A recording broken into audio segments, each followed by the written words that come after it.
Imaginen un mundo donde un color, el verde, se convierte en un sinónimo de miedo, donde un velo, un nombre o una plegaria son suficientes para desatar sospechas, donde millones de personas son reducidas a estereotipos, terroristas, opresores, el otro.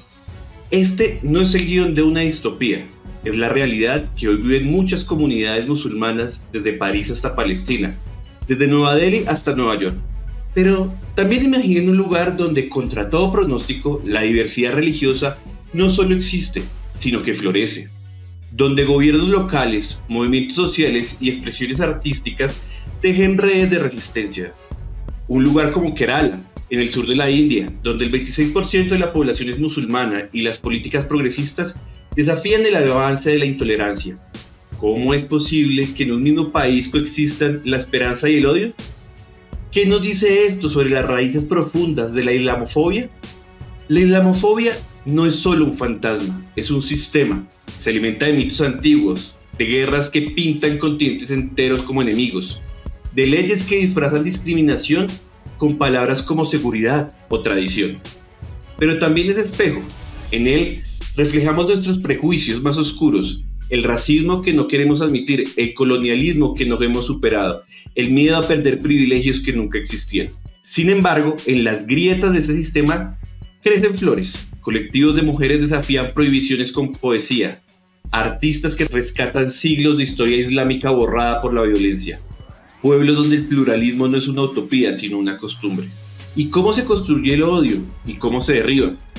Pues bien, acompáñanos en este nuevo episodio de Aldea Mundial del Podcast, donde exploraremos las batallas silenciosas que definen nuestro tiempo, porque entender la islamofobia no es solo desmontar mentiras, es descubrir cómo, en medio de tanto ruido, siempre hay alguien sembrando semillas de cambio, especialmente desde el sur global. Bienvenidos.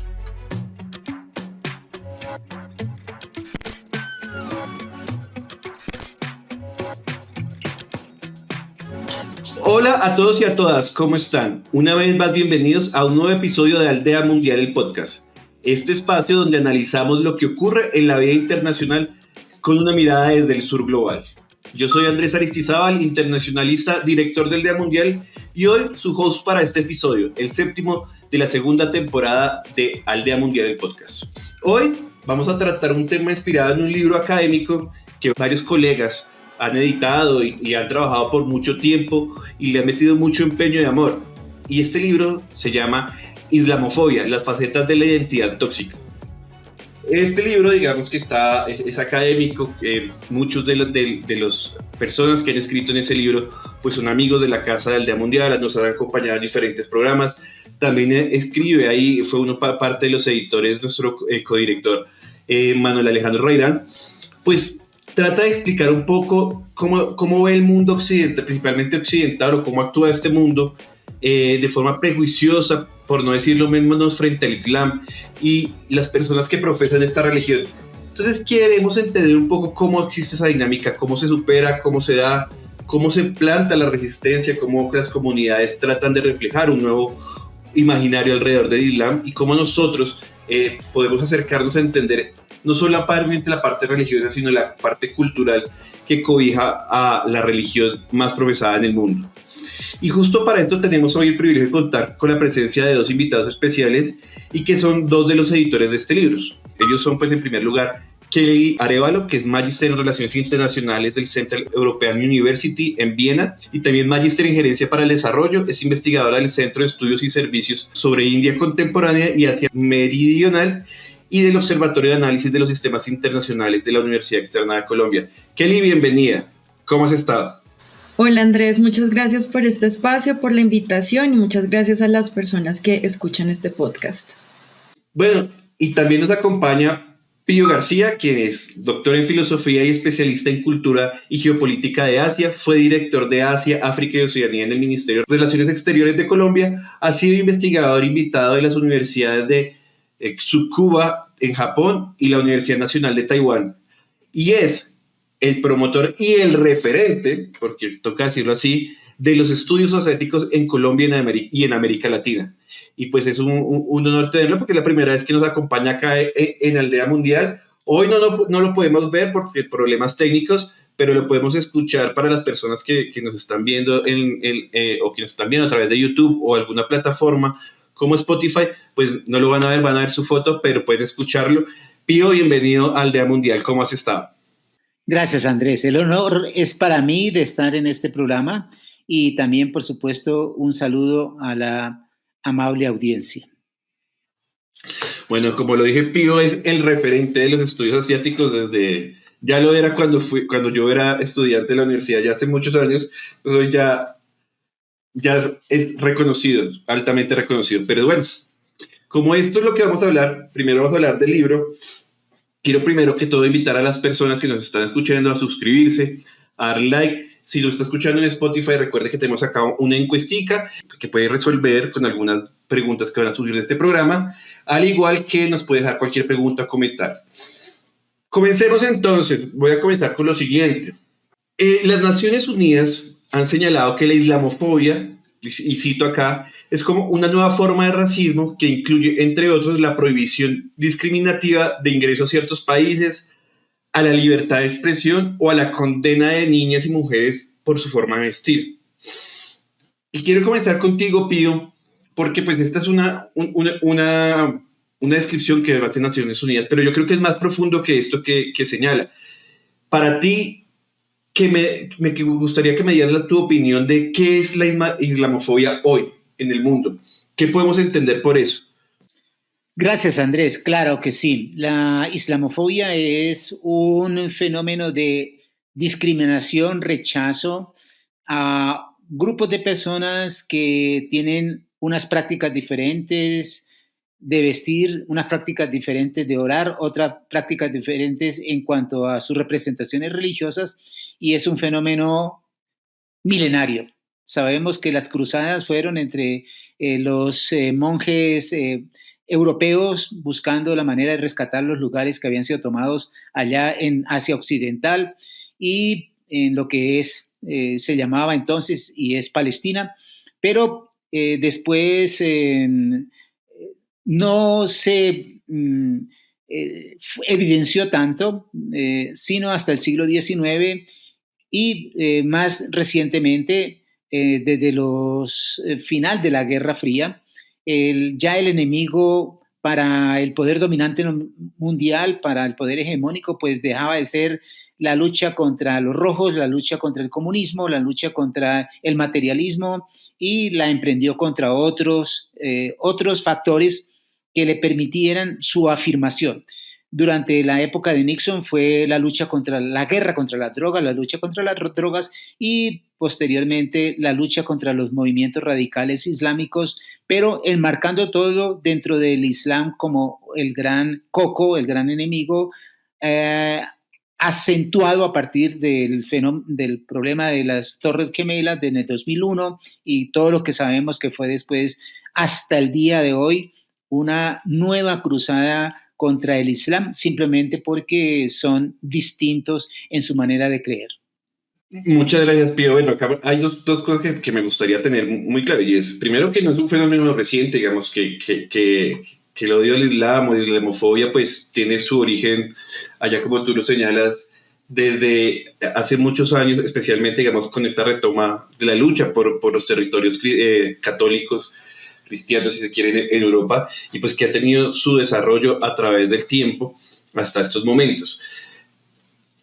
Tenemos que ver una cosa, el 25% de la población mundial es musulmana hoy. Hay un crecimiento y hay un crecimiento de algunas economías de Asia Occidental, en el Medio Oriente, y ya queda un poco lejos, pues algo que tú mencionas, pues para algunos, ¿no? Pero ya queda un poco más atrás, algo que mencionaba Pío, que es la guerra contra el terrorismo, toda esta cosa que vivimos en los años, en la primera década de los años 2000, ya algunos los podemos ver lejos, o sea, ya pasó un poco el auge de eso. Entonces a mí me gustaría que Kelly nos contaras un poco por qué es relevante hoy hablar de islamofobia, porque creo que las dinámicas han cambiado, el foco ya se movió ya no para Medio Oriente, para estos grupos que se llamaron terroristas, sino que se está moviendo como para China, para otros enemigos por parte de Occidente. ¿Por qué es importante hablar de islamofobia? Bueno, yo creo que parte de esta nueva versión, digamos, de islamofobia, de lo que conocemos en la actualidad, pues sí viene como un poco de esa herencia de la guerra contra el terrorismo. Sin embargo, hoy es relevante y es importante seguir hablando del tema de la islamofobia, porque desafortunadamente varias de esas prácticas, varias de esas políticas se han quedado y no fueron unas medidas temporales, sino que se volvió algo permanente. Y eso también tiene que ver un poco con las diferentes narrativas. Entonces, políticas migratorias diferenciadas para ciudadanos de ciertos países, como un pasaporte verde, ese color verde que tú indicabas en la introducción, genera un poco de desconfianza. La estigmatización, como digamos se evidencia en diferentes, en algunos de los capítulos del libro, el tema, por ejemplo, del uso de un velo genera desconfianza en algunos escenarios. Entonces, ese es uno de sus factores. Otro factor es, como si bien indicas, el crecimiento económico y demográfico de países donde hay una mayoría de musulmana, pues también llama a que nosotros desde Occidente, desde Europa, desde otros lugares, empecemos a interactuar con ellos y acercarnos de una manera asertiva, es decir, de una forma que esté alejada de esos estereotipos, de esos lugares comunes, que lo que hacen es repetir esas ideas de la otredad y mirar a esos que son distintos como algo negativo. Y otro punto que también pues se toca en el libro es ese aumento de los nacionalismos, del discurso político cargado de ese componente identitario, donde se empieza a hablar del miedo al otro, del miedo al que profesa una fe distinta a la mía, como una herramienta de poder. Entonces el miedo, esa parte identitaria empieza a entremezclarse. Pero pues en últimas es importante que se visibilice y que se ponga sobre la mesa esa estigmatización y esa imagen negativa que hay frente aproximadamente a una población que es 1 de cada 4 personas en el mundo se identifica como musulmán. Entonces es importante tener en cuenta que no estamos hablando de un tema menor, tal vez desde aquí lo vemos como algo lejano, pero estamos hablando de un tema importante en la agenda internacional. Esto me permite, me gusta porque dices, bueno, eso acá, digamos, acá cuando hablamos de acá, para los que nos escuchan, para hablar de Colombia, América Latina, pues sí es muy lejano, o sea, nosotros no somos, desde América Latina no hay una población muy grande, digamos, que profesa el Islam, lo vemos como muy distante, lo vemos del otro lado.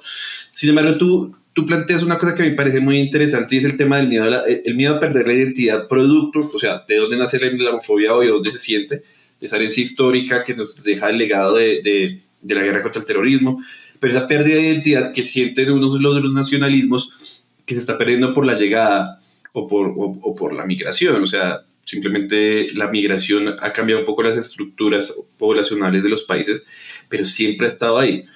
Por lo menos yo siempre he visto, digamos, o sea, si uno mira la historia, el Islam siempre ha estado, desde su mismo nacimiento y su expansión, pues siempre ha estado conversando digamos, con Occidente, con Europa, con las dinámicas que ha tenido. Entonces, ustedes señalaban, eso me lleva a lo siguiente, digamos que ustedes señalaban o señalan, digamos, que un elemento que me parece interesante, que tengo acá, que estaba mirando parte del libro, y ustedes sostienen que hay un argumento común del libro, y es que las sociedades y las comunidades islámicas han sido erigidas como un referente negativo, a tal punto que con ello diversos prejuicios religiosos y racistas nutren estrategias legales, políticas, militares, económicas y estéticas para combatir el supuesto portador del mal. Entonces demostremos que hay diferentes factores que inciden. Pero hay una cosa que es cierta, y es los musulmanes no solamente están en Medio Oriente, sino también están en otras latitudes, tienen otras culturas, digamos, otras nacionalidades diferentes o sea, no todos son árabes, no todos los musulmanes son árabes, pero tenemos ese prejuicio simplemente del árabe medio oriental, del musulmán, pero hay otras diversidades. Están los árabes en la parte de Indochina, en el norte de África, bueno, en diferentes lados, Indonesia. pero hay un elemento político importante a nivel internacional. Y uno de los artículos que está en este texto es un artículo que creo que lo escribí estúpido, que es del cosmopolitismo, ¿sí? Que es básicamente los retos globales que hay alrededor del Islam. Entonces, cuéntame un poco, digamos, qué quiere decir, digamos, cuando hablamos de retos globales, digamos, de estas dinámicas geopolíticas y cómo el Islam está metido en ellos y la islamofobia juega en esa lectura. Sí, muy interesante planteamiento, Andrés. Se trata de lo siguiente.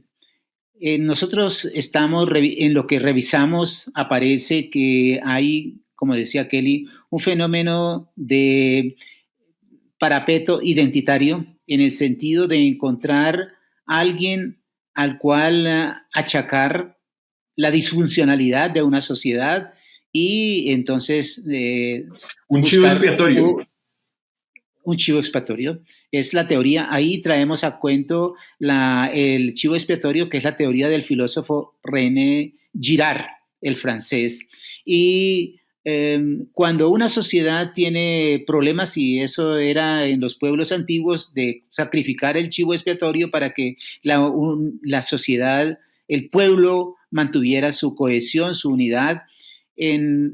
Desde los últimos 40 años, sabemos que en Estados Unidos, por ejemplo, pues viene en un proceso de, por un lado, de desintegración interna, de un gran problema de conflicto entre diferentes culturas.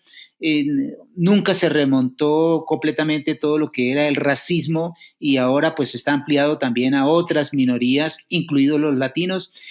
Y uno de esos fenómenos que vemos es cómo encontrar en la práctica del Islam una excusa para esos problemas es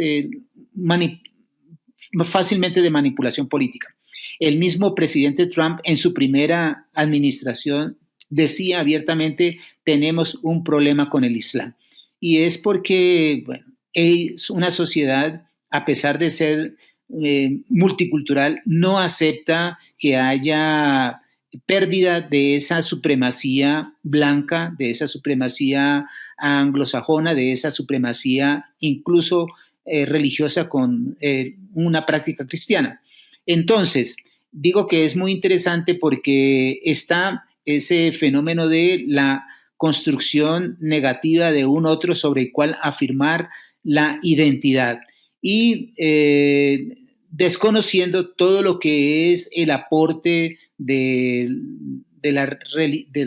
Islam a lo largo de la historia. Es decir, aquí lo que se ve es que nunca se valoró todo lo que fue el renacimiento de Europa gracias al conocimiento recogido por las escuelas islámicas en lo que hoy es Siria, en lo que es Irak, y posteriormente llevado a Europa a través de España, porque fue en la astronomía, las matemáticas. La palabra algoritmo viene del árabe, y tenemos si no hubiera matemáticas hoy en día ni inteligencia artificial, si no fuera por los algoritmos que empezaron a desarrollar las escuelas coránicas en el siglo VII y VIII de nuestra era. Y así sucesivamente. Entonces hay un gran desconocimiento de lo que es el Islam, y hay un desconocimiento de lo que ha sido el mensaje cultural, científico que portó el Islam. Pero más allá de ello, el capítulo mío, de acuerdo con tu pregunta, es que el Islam surgió como una religión transétnica, porque uno de los referentes del momento pues era, por ejemplo, el judaísmo, que es una religión étnica. Al contrario, el Islam fue predicado para todo el mundo, porque era una religión que fue especialmente confeccionada por Mahoma para pueblos trashumantes, para mercaderes, para comerciantes que iban por todas las rutas de la seda o por las rutas del Índico, y en ese comercio de miles de años, y ellos eran parte de esa red comercial, y era para toda esa gente fundamentalmente. Entonces, sin distingo de color, de raza, sin distingo de lengua, el Islam era cosmopolita, como era cosmopolita la ciencia que ellos desarrollaron. O sea, no había una matemática de negros, una de amarillos o de azules, o una astronomía. No, la ciencia, el arte eran especialmente universales.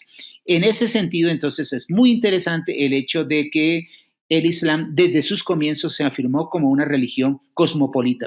En la práctica, sabemos, por ejemplo, que en España, mientras estuvieron los musulmanes, coexistieron con los cristianos y coexistieron con los judíos. No hubo persecución ni de cristianos ni de judíos mientras estuvieron los islámicos en el sur de España. O el imperio, por ejemplo, el imperio turco tenía bajo su dominio a Palestina, tenía a muchos pueblos sin discriminación de etnias, de tal manera que el factor del cosmopolitismo es central dentro del Islam. Ahora bien, ¿eso por qué? Porque es que el mundo que estamos por construir es un mundo que está concertado en las Naciones Unidas. Las Naciones Unidas declararon el 15 de marzo como Día de la Islamofobia para dar tributo a aquellas personas que murieron en Nueva Zelanda en el 2019 en una masacre por un blanco que se creía que era un supremacista, que creía que los islámicos eran una raza inferior. Entonces, desde las Naciones Unidas hay un acuerdo, digamos, de lo que es el respeto universal de los derechos humanos, la igualdad de los pueblos y, por lo tanto, el cosmopolitismo. El Islam tiene como fundamento de sus creencias el cosmopolitismo, la igualdad de los pueblos.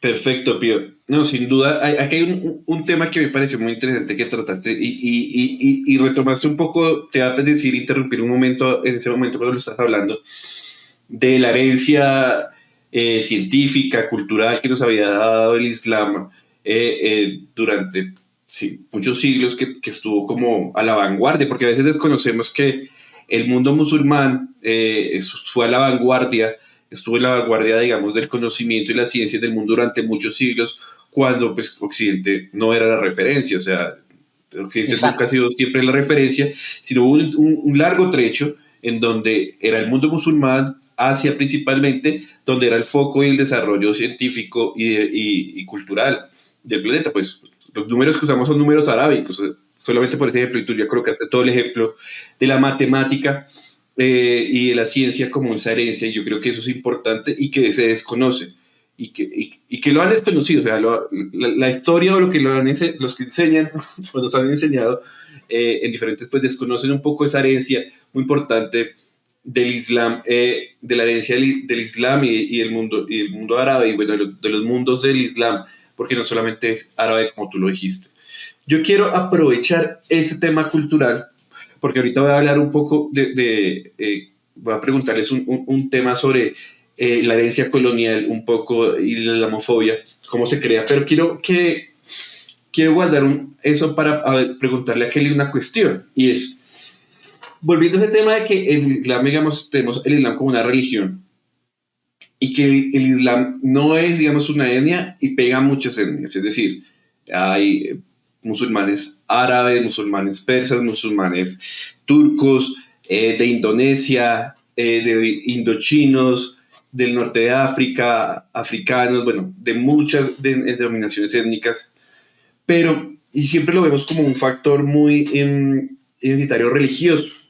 Entonces a veces pensamos que la religión, como muchas veces, digamos, desde América Latina, la pensamos mucho de cómo se comporta la religión culturalmente hablando, tener como referencia el catolicismo, que es nuestra religión principal. A mí me gustaría que nos contaras un poco qué tanto la identidad cultural del Islam ha impactado la situación de rechazo. Porque te digo, o sea, una cosa es el tema religioso, pero qué aspectos culturales están generando o han generado o han sido utilizados como factores de rechazo o fomentados por la islamofobia. No sé si me hice entender un poco. Sí, pues yo creo que de entrada, digamos que, como bien indicas, digamos, para nosotros, pues estamos con una tradición católica y tenemos ese como nuestro principal referente, que es religión. Entonces, ese rechazo hacia la práctica de la islamofobia, pues sí es algo que nace desde lo religioso, pero digamos que se empieza a desarrollar a través de cómo esto se empieza también a permear a partir de los diferentes estereotipos culturales, éticos, incluso políticos, y es lo que empieza un poco a perpetuar y a facilitar el desarrollo de estas diferentes prácticas. Entonces, digamos, pues para contarles un poco sobre del trabajo que evidenciamos en el libro, hay diferentes capítulos que hablan, por ejemplo, de las iconoclasias. Entonces hay un capítulo que habla de cómo, digamos, en algunos museos del mundo, lo musulmán, el arte musulmán, se ve como el arte distinto, como algo alternativo, como si fuera una visión diferente, quitándole un poco de importancia precisamente a ese protagonismo que mencionaba Pío en algún momento, que tuvo toda esta cultura. Entonces ya se ve un poco rechazado, empieza a verse en las esquinas de los museos y no va a ser digamos, no le va a dar esa importancia que merecería, porque de nuevo, es lo otro, ¿no? Es algo que no es muy cercano a nosotros. También tenemos otro capítulo, dime. No, que espera, es que para hacer un poquito convertido, es que me acabas de decir algo que me pareció muy interesante, como algo muy alternativo. Entonces, o sea, se me viene a mí mi recuerdo no tanto en los museos, sino en la ropa, en lo estético, que hubo una temporada donde esa herencia, digamos, como las costuras, las telas, lo que puede ser uno referenciar al musulmán de Medio Oriente, pues fue súper llamativo y muchas personas lo utilizaron en su momento, parecido a lo que hoy se usa, por ejemplo, con colores y estéticas provenientes de África. Entonces, ¿a qué quiere decir? Lo reconocemos como un aspecto momentáneo de la estética momentánea, de la incluso moda, como algo exótico, ¿no? pero, o sea, como... exactamente, como algo Sí. exótico, pero no que es algo culturalmente histórico, como si puede ser otra cosa que podamos tener referenciada. Me trajo, no sé, pues qué pena interrumpirte con eso, pero me parece interesante. Sí, entonces digamos, este capítulo habla precisamente de eso, cómo en los museos, por ejemplo, se pone al mundo musulmán como lo exótico, lo distinto, entonces incluso en esas cosas culturales.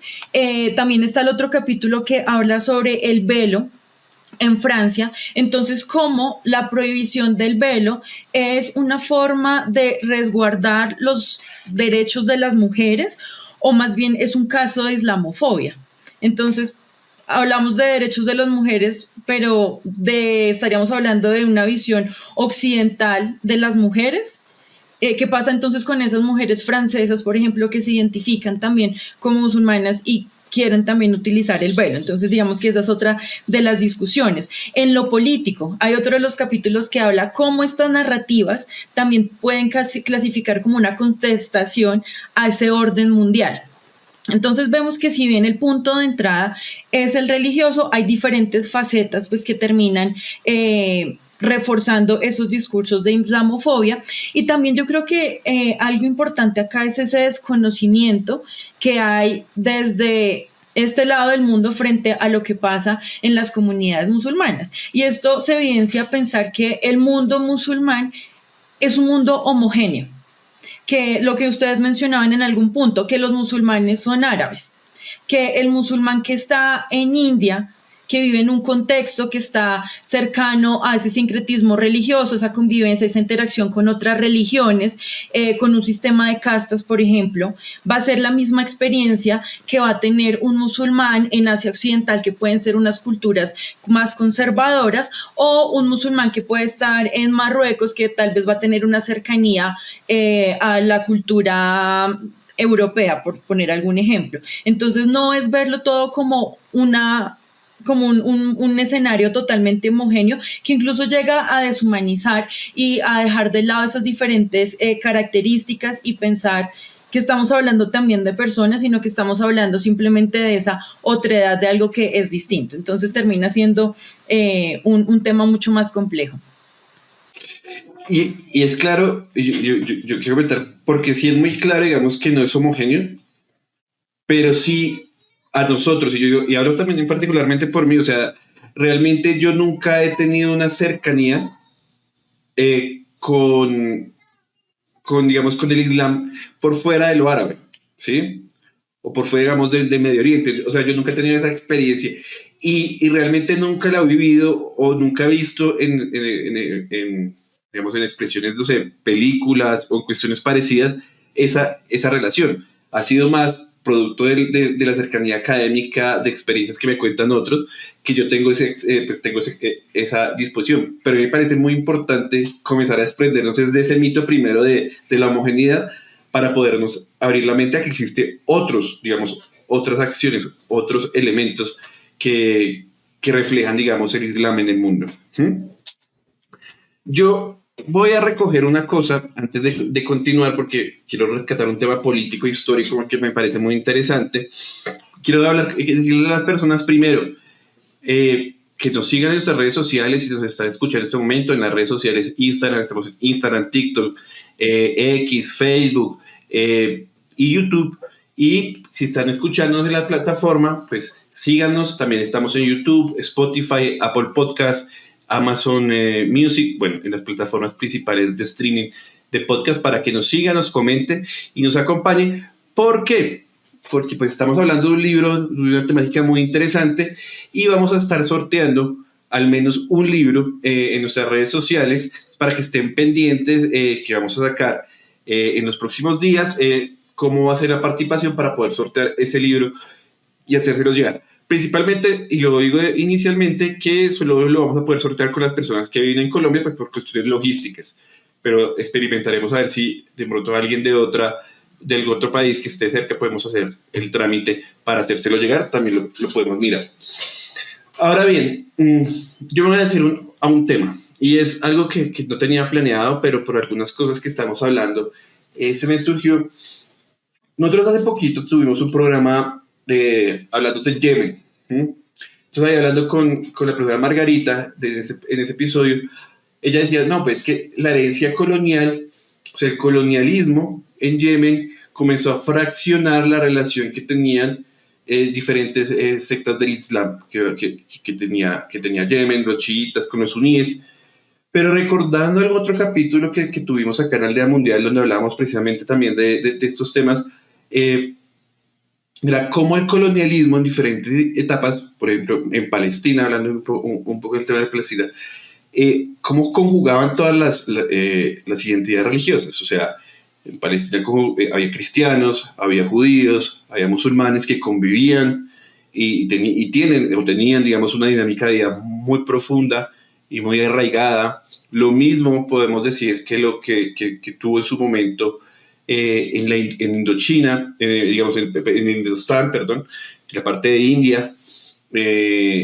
Lo mismo sucede en África, que se convivían diferentes aspectos, diferentes sincronismos religiosos, que convivían constantemente en un mismo territorio sin mayores disputas, y es el colonialismo quien les comenzó a abrir grietas, principalmente en estos contextos, para ganar fidelizaciones o aceptaciones o crear, o la famosa divide y vencerás. Entonces, creo que eso, principalmente, digamos, en contextos como, no sé qué ustedes qué opinan, en contextos como el conflicto que hoy vemos en Palestina, con los judíos de Israel, buscando una fragmentación ahí, todo lo que se vivió a través de la NAFCA, o en el caso de la India, que vemos cómo comenzó a fracturarse, digamos, por parte del colonialismo británico, una relación que existía y que era muy natural entre Pakistán, entre los musulmanes y los hindúes en ese territorio que terminó fragmentando eso en 3 países. Mi pregunta es, y ya voy con eso, es si la herencia colonial, la herencia del colonialismo en estas regiones, en África, en Medio Oriente, en Asia particularmente, pueden ser consideradas como elementos que hayan permitido el desarrollo de la islamofobia de manera bastante cultural en estos territorios. No sé, Pío, ¿qué opina de eso? Sí, muy bien, Andrés. Claro, el dominio colonial utilizó un arma maquiavélica, como lo señalas, de establecer alianzas con algunos grupos y para contrarrestar el influjo de otros. Eso se vio en todas partes.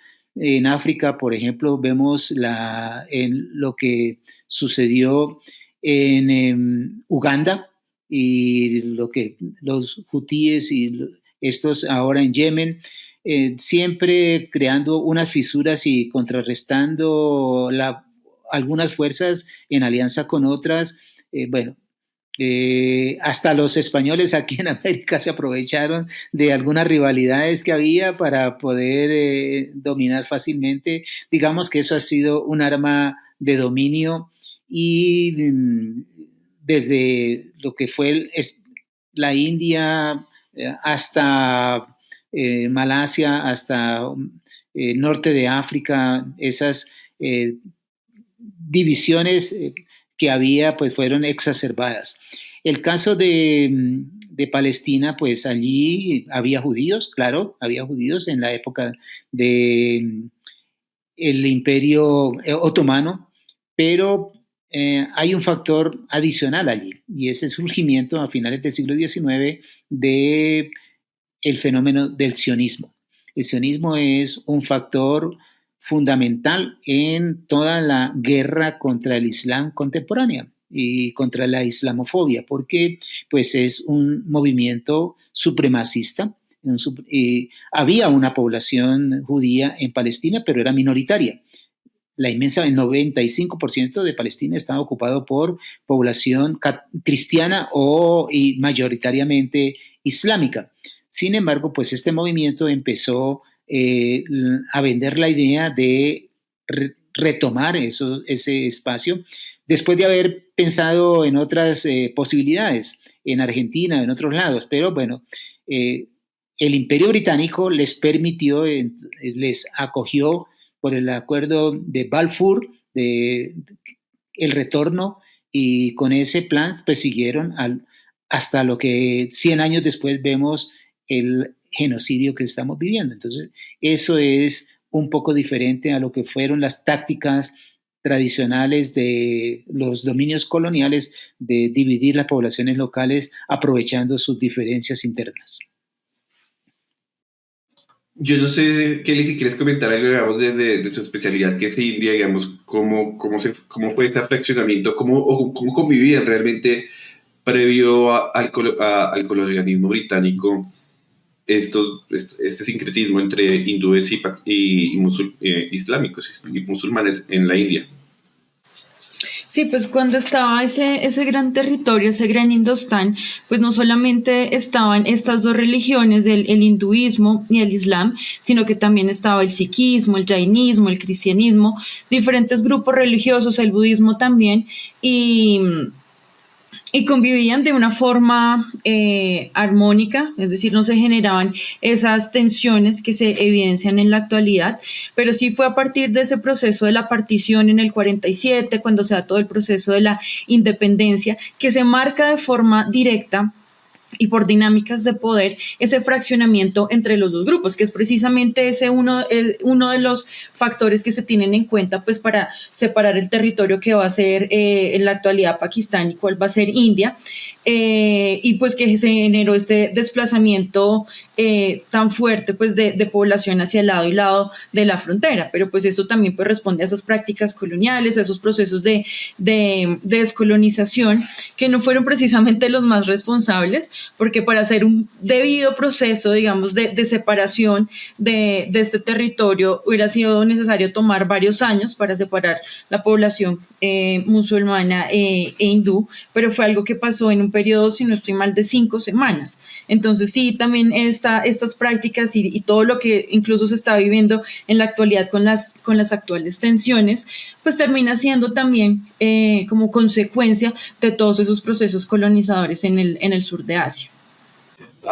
Acá me acabo de acordar, y los invito, digamos, a escuchar el episodio del año pasado, el 6º episodio de la temporada pasada, que fue hablando sobre India. También tuvimos a Kelly y hablábamos de un elemento cultural que se me olvidó el nombre, donde se intercambian los pakistaníes con los hindúes en una frontera.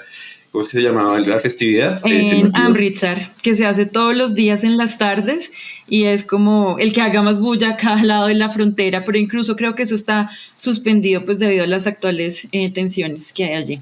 Entonces, recordé y quiero invitarlos a todos a que después de este episodio pues vayan y escuchen el de India. Bueno, entremos a otro factor.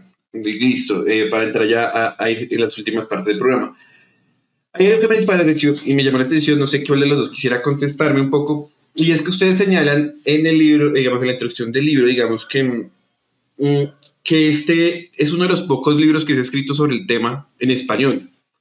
Entonces eso me dice, bueno, ¿por qué sucede esto? O sea, ¿es porque no hay una comunidad musulmana muy amplia en América Latina o porque la población latina o en América Latina los académicos, digamos, ven esta realidad como muy lejana? Entonces, no sé, pues es algo que me causó curiosidad cuando estaba leyendo, digamos, la parte introductoria que ustedes señalan, digamos, que no había casi, o sea, que parte de la necesidad de escribir este libro era porque había muy poca bibliografía hablando sobre el tema de la homofobia en español. Entonces quería, no sé, que usted me comentara un poco ese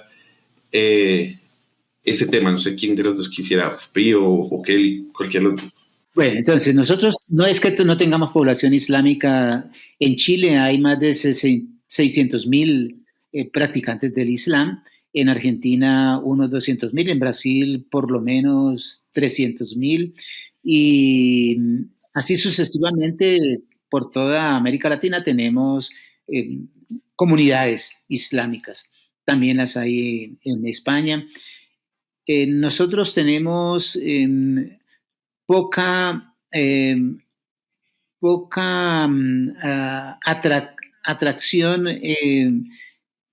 en relaciones internacionales, en los estudios internacionales por el fenómeno religioso, no tanto. Es decir, el tema económico y de las relaciones políticas y los temas de seguridad copan más la atención de los especialistas.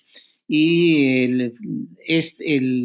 los problemas de relaciones internacionales vistos desde la óptica de las religiones es bastante menor.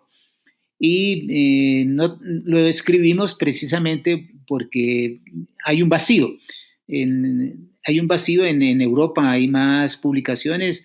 Hay en Estados Unidos en el 2010 hubo el filósofo John Espósito, que escribió conjuntamente con otras personas una obra sobre la islamofobia y pues la vio sobre todo de Europa a Estados Unidos. Nosotros ya ampliamos el horizonte hacia verla en otros lados, incluso hasta en la India. Es por eso interesante y en eso es parte de la contribución que queremos hacerle al mundo académico. Sí, pues de acuerdo con Pío, parte es como ese desconocimiento en términos de que sentimos tal vez que en América Latina ese es un problema que es lejano, que tal vez no nos toca mucho. Sin embargo, el desafío está en que puede que en América Latina o que alguien, pongámoslo en el caso de Bogotá, nunca haya interactuado con una persona que profese el Islam, pero desafortunadamente esas narrativas negativas sí viajan y sí llegan. Entonces eso hace que sea muy fácil desde acá hacer chistes sobre que son, no sé, que tienen los hombres musulmanes que tienen varias esposas, hacer comentarios sobre el terrorismo. Ese tipo de narrativas sí viajan, pero no necesariamente el conocimiento acerca de realmente qué son estos grupos, cómo los podemos conocer, cómo podemos interactuar y no caer en esas prácticas de islamofobia. Entonces, en ese sentido, sí quisiera resaltar, digamos, parte de este trabajo es que todos somos autores de América Latina y que se hace una revisión desde diferentes lugares. Es decir, hay autores en Cuba, en Chile, en Estados Unidos, también profesores latinos en Estados Unidos, desde Asia Occidental, y son autores que han tenido la posibilidad de estar en lugares o haber compartido con comunidades musulmanes. Entonces creo que eso también es un factor a tener en cuenta porque enriquece un poco ese análisis que se hace, incluso si lo queremos ver, digamos, en términos del sur global, ¿no? Entonces, cómo se dan estos análisis de estas zonas. Y pues creo que también una contribución importante es que no solamente se están analizando casos o se están viendo eventos puntuales, sino que también se terminan dando algunas herramientas conceptuales para entender el fenómeno de la islamofobia. Perfecto, Kelly. Bueno, ya para ir terminando, hemos hablado de cómo funciona y dónde se manifiesta la islamofobia, pero me gustaría saber cómo opera la resistencia que hace el mundo islámico, los y las musulmanes del planeta para reivindicar su religión, su cultura y su identidad. Lo digo porque pues, el Islam, creo yo, es del sur global, digamos, nace o pertenece, la mayoría puede ser como el cinturón está del sur global, y ser del sur es medio resistencia. Entonces yo quiero, y parte de unos elementos que ustedes tocan en el libro precisamente son pues unos capítulos que hablan, por ejemplo, del caso de Kuwait, el caso con el arte y la poesía, o el caso de Kemala, perdón, en India, pero creo que también debe haber más elementos de cómo los musulmanes y las musulmanes reivindican su identidad y su religión en el mundo en contra de esta islamofobia. Entonces, me gustaría que me pudieran, tanto Pío como Kelly, para acabar, contarme un poco de esto.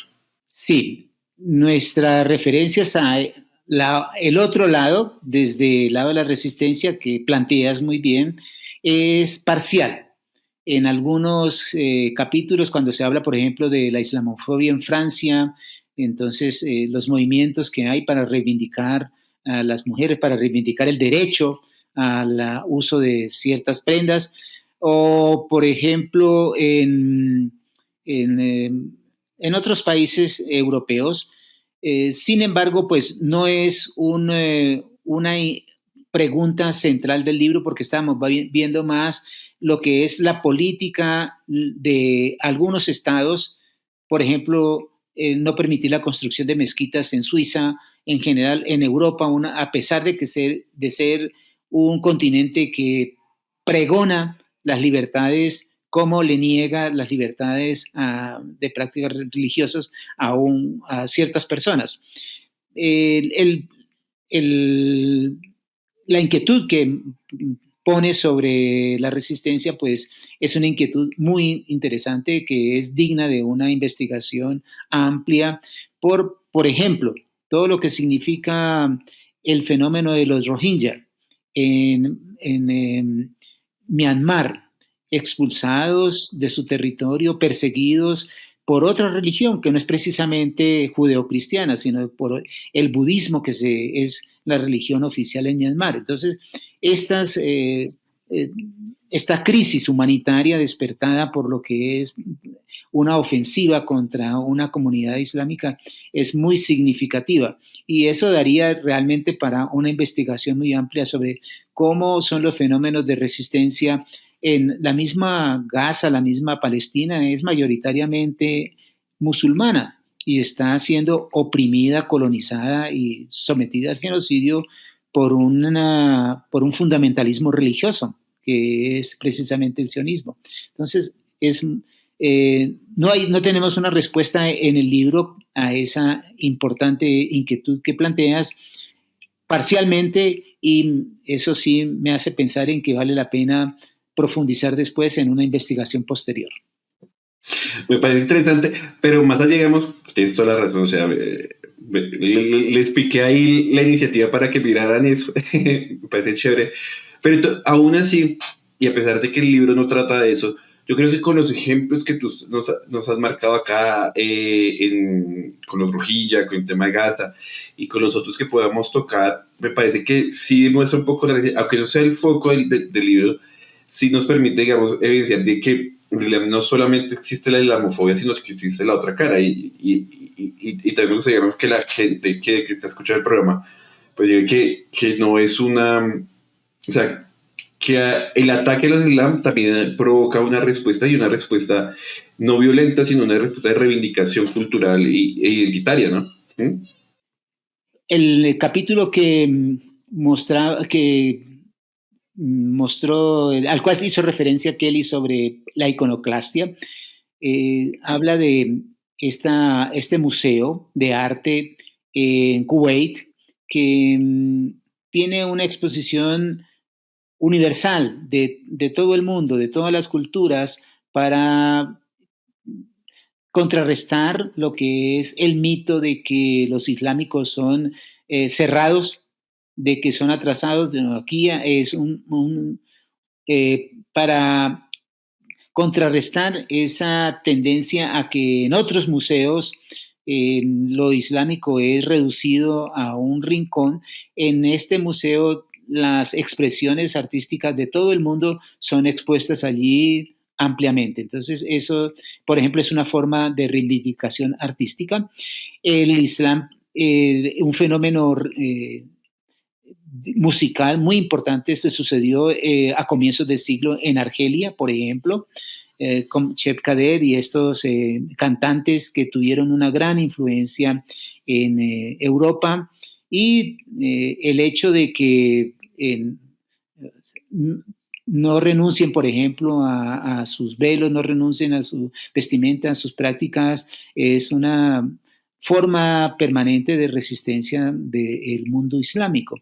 El hecho de que, por ejemplo, los futbolistas en los partidos de fútbol en Europa se arrodillen y hagan sus venias reivindicando pues su adhesión al Islam, es muy interesante porque, como tú lo señalas, son resistencias vívidas, ¿no? Prácticas. Claro que sí. Kelly, cuéntanos tú, en este marco de la resistencia, digamos, de reivindicar la identidad, la cultura, la religión. A mí me pareció interesante. Yo no conocía el caso de Kemala. Tú me puedes comentar un poquito más, pues también cuéntanos un poco de ese caso, que es más cercano a tu área de trabajo. Sí, el tema de Kerala es bastante interesante porque si bien hay un capítulo que habla del tema de la islamofobia y cómo hay algunas tendencias, digamos, a que esto se acentúe bajo el gobierno del BJP en India, como el estado de Kerala tiene un comportamiento diferente. Entonces, algo importante es que hay una población significativa de Kerala que está trabajando en Asia Occidental. Entonces, esto genera pues una relación cercana, digamos, con estas culturas que son un poco más conservadoras, y cómo a raíz de esas dinámicas migratorias, las remesas son una de los principales ingresos que tiene el estado de Kerala. Entonces, allá hay una relación de cercanía por una parte, pero al mismo tiempo, el estado de Kerala presenta altas tasas de educación, de democratización,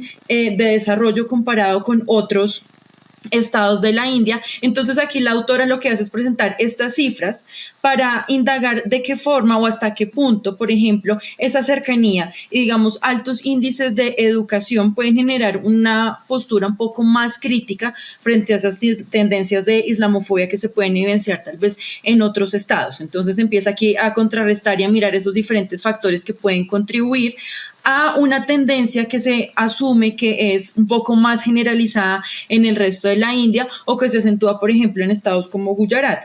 Entonces es interesante porque viene un poco de lo que ha sido la tradición también un poco católica de este estado, pero también factores socioeconómicos. Entonces también es un caso interesante para revisar.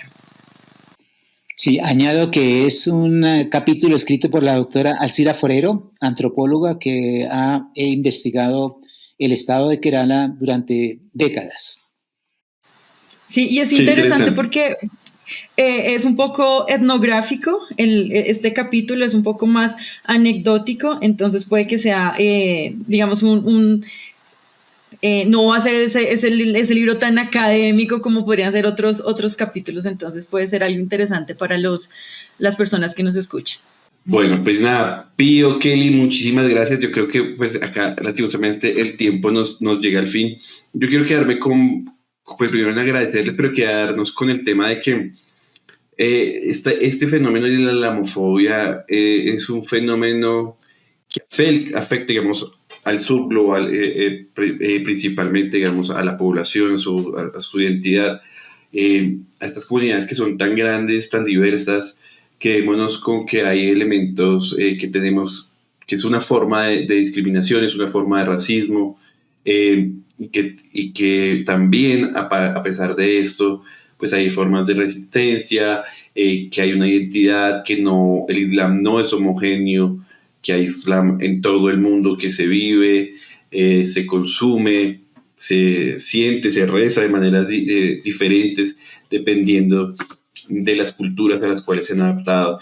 Yo creo que una cuestión de en defensa y el respeto, digamos, a la identidad, a la diversidad, y el respeto por las diferentes identidades religiosas que puedan tener las personas, especialmente en el sur global. Y yo creo que la gente se pueda llevar con eso en el marco de este programa, y pues por supuesto que puede conocer y profundizar en este interés académico, interés cultural, si quiere ser así, con el libro de la islamofobia que ustedes han sacado y que los invito, vamos a leer en la descripción de este episodio. Van a encontrar el enlace a donde lo pueden adquirir a través de, en Colombia principalmente, no sé si en la librería del Externado, que es donde está publicado, hacen envíos internacionales, pero pues la idea es que ustedes lo puedan consumir en ese lado y puedan, si están interesados, pues comprarlo. Muchísimas gracias, Pío. Agrego el cosmopolitismo que estamos pendientes de terminar de construir, a la síntesis que tú has hecho muy bien. Claro que sí, no, hay que pensar esto como global, o sea, el Islam es global, nuestra forma de relacionarnos es global, o sea, cada vez, o sea, parte de la crisis que estamos viendo es que el nacionalismo quiere quitar la diversidad y el mundo es diverso en sí mismo, ¿no? Kelly, no sé, ¿quieres comentar algo para cerrar? No, pues es una invitación a que indaguen más sobre el tema. Yo creo que una forma incluso de resistencia es conocer qué es la islamofobia. Puede que haya prácticas que uno tenga normalizadas y que terminen perpetuando, reiterando este tipo de comportamientos. Entonces yo creo que una de las primeras deudas que nosotros tenemos en nuestro país y en América Latina es conocer un poco más sobre lo que vemos como algo lejano, desconocido. Entonces esa sería mi invitación. Y Pío, ¿tienes algo que decir para cerrar? Sí, en igual forma, pues que si hay algo hermoso en la humanidad es la diversidad y que debemos pleno respeto a esos otros que no piensan como nosotros, pero que somos parte de esa familia humana.